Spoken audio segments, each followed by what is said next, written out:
நாம இதெல்லாம் ஹாலிவுட் படங்கள்ல ரோபோ, ஏஐ இதெல்லாம் தானாவே சிந்திச்சு உலகத்தை அழிக்கிற மாதிரி காட்சிகள்லாம் இருக்கும். நாம இதெல்லாம் ஏதோ கற்பனைன்னு தானே இது வரைக்கும் நினைச்சுக்கிட்டு இருந்தோம். இப்ப உண்மையிலேயே அப்படி ஒரு சம்பவம் நடந்திருக்கு. மனுஷங்க பேச்ச கேட்காம தானாவே ஏஐ சிந்திச்சு செயல்பட்டிருக்கு.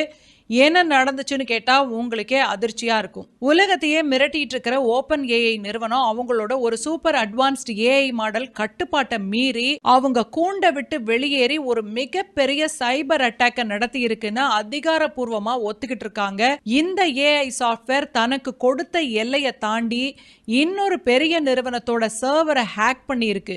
இது ஏதோ ஹேக்கர்கள் செஞ்ச வேலை எல்லாம் இல்ல, ஒரு சாஃப்ட்வேர் தானாவே யோசிச்சு செஞ்ச வேலை. நம்ம ஜுராசிக் பார்க் படம் பார்த்திருக்கோம்ல, அதுல எப்படி கூண்டை விட்டு உடைச்சுக்கிட்டு அந்த டைனோசர் வெளியில வருதோ அந்த மாதிரி இந்த ஏஐ தன்னோட எல்லையை தாண்டி வந்து ஒரு வேலையை பார்த்துருக்கு. மனுஷங்க எப்படி இதை கட்டுப்படுத்த முடியாம போச்சு அப்படின்னு இப்ப பார்க்கலாம். முதல்ல இந்த அதிர்ச்சியூட்டுற சம்பவம் எப்படி நடந்துச்சுன்னு பார்க்கலாம். ஜூலை 2026 ஓப்பன் ஏஐ நிறுவனம் அவங்களுடைய லேட்டஸ்ட் அட்வான்ஸ்டு ஏஐ மாடலை ஒரு சாண்ட் பாக்ஸ் அப்படின்னு சொல்லப்படுற பாதுகாப்பான டிஜிட்டல் அறைக்குள்ள வச்சு டெஸ்ட் பண்ணிக்கிட்டு இருந்தாங்க. இந்த டெஸ்டோட நோக்கம் என்ன அப்படின்னா, இந்த ஏஐக்கு சைபர் செக்யூரிட்டியில எவ்வளவு திறமை இருக்கு அப்படின்னு செக் பண்றதுதான். இதுக்காக ஏஐயோட சில முக்கியமான பாதுகாப்பு கட்டுப்பாடுகளையும் அவங்க ஆஃப் பண்ணி வச்சிருந்தாங்க. அப்போ அந்த ஏஐக்கு எக்ஸ்ப்ளாய்ட் ஜிம் அப்படின்ற ஒரு சைபர் செக்யூரிட்டி புதிரை தீக்கணும் அப்படின்னு ஒரு டாஸ்க் தராங்க. அந்த டாஸ்கை முடிக்கணும்னா ஏஐக்கு சில ஃபைல்ஸ் மற்றும் விடைகள் தேவைப்பட்டுச்சு. சாதாரணமா அந்த ஏஐ என்ன பண்ணணும் அப்படின்னா, லேபோட நெட்வொர்க்குள்ளேயே தான் அதுக்கான விடையை தேடி இருக்கணும். ஆனா ஏஐ என்ன தெரியுமா பண்ணுச்சு, குறுக்கு வழியில சிந்திச்சு ஓப்பன் ஏஐல விடைய தேட ஆரம்பிச்சிச்சு. அங்கதான் பிரச்சனையும் ஆரம்பிச்சிச்சு. அதுக்காக ஓப்பன் ஏஐ நிறுவனத்தோட நெட்வொர்க்ல இருந்த ஒரு 0 டே சாஃப்ட்வேர் குறைபாட்டை ஏஐ தானாவே கண்டுபிடிச்சிச்சு. அந்த ஓட்டையை வச்சு சிஸ்டத்தோட அனுமதியை ஏமாத்தி இன்டர்நெட் கனெக்ஷனை எடுத்துக்கிச்சு. இன்டர்நெட் கிடைச்ச உடனே நேரா ஹக்கிங் ஃபேஸ் அப்படிங்கிற உலகத்தோட மிகப்பெரிய ஏஐ மாடல் ஷேரிங் தளத்துக்குள்ள நுழைஞ்சிடுச்சு. அங்க போய் திருடப்பட்ட லாகின் ஐடி மற்றும் பாஸ்வேர்டுகளை பயன்படுத்தி ஹக்கிங் ஃபேஸ் நிறுவனத்தோட மெயின் டேட்டா பேஸை ஹேக் பண்ணி தனக்கு தேவையான பதிலை திருடி தான் வச்சிருந்த டாஸ்கை முடிச்சிருக்கு. ஹக்கிங் ஃபேஸ் நிறுவனத்தோட சிஇஓ கிளெமெண்ட் டெலாங் இதை பார்த்துட்டு, ஒரு ஏஐ தானாவே இவ்வளவு புத்திசாலித்தனமா ஹேக் பண்ணி இருக்கிறது என்னோட மைண்டையே ப்ளோ பண்ணிடுச்சு அப்படின்னு எக்ஸ் தளத்துல பதிவிட்டிருக்காரு. இப்போ உங்களுக்கு ஒரு சந்தேகம் வரலாம், யாருமே கமெண்ட் கொடுக்காம எப்படி ஏஐ இதை செய்யுது, எப்படி இன்டர்நெட்டுக்குள்ள போய் இன்னொரு பாஸ்வேர்டை திருடி லாகின் பண்ணுது அப்படின்னு கேட்டீங்கன்னா, இதை தான் ஏஐ ஏஜென்ட்ஸ் அப்படின்னு சொல்றோம். பழைய ஏஐ எல்லாம் எப்படின்னா, நம்ம ஒரு மெயில் டைப் பண்ணி கொடுன்னு சொன்னா டைப் பண்ணி கொடுத்துட்டு அப்படியே சும்மா உட்கார்ந்துருக்கும். நாம் அடுத்த கமெண்ட் தர்ற வரைக்கும் அது எதுவுமே பண்ணாது.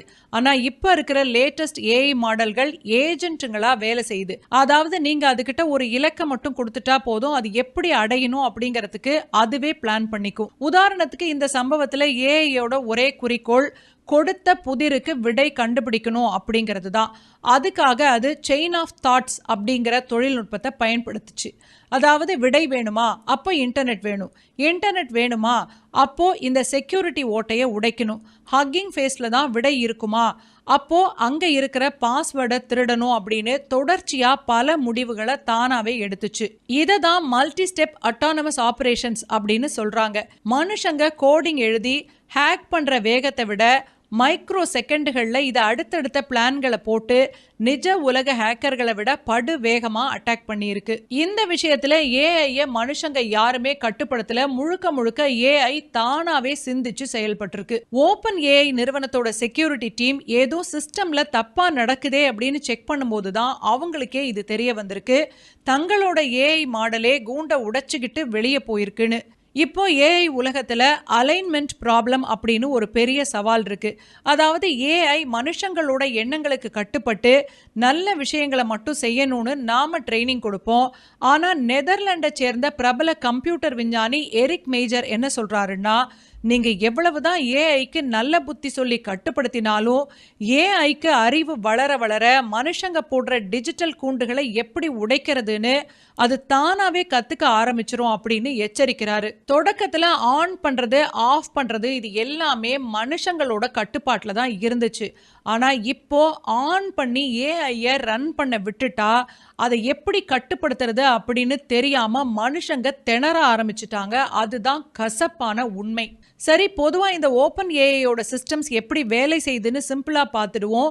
ஓப்பன் ஏஐயோட ChatGPT ஆகட்டும், இல்ல இந்த புது ஏஐ மாடல்கள் ஆகட்டும், எல்லாமே லார்ஜ் லாங்குவேஜ் மாடல்ஸ், அப்புறம் நியூரல் நெட்வொர்க்ஸ் அடிப்படையில தான் வேலை செய்யுது. இன்டர்நெட்ல இருக்கிற கோடிக்கணக்கான புத்தகங்கள், ஆர்டிகிள்ஸ், கோடிங் ஃபைல்ஸ் எல்லாத்தையுமே இந்த ஏஐக்கு சாப்பாடா கொடுத்து ட்ரெயின் பண்ணுவாங்க.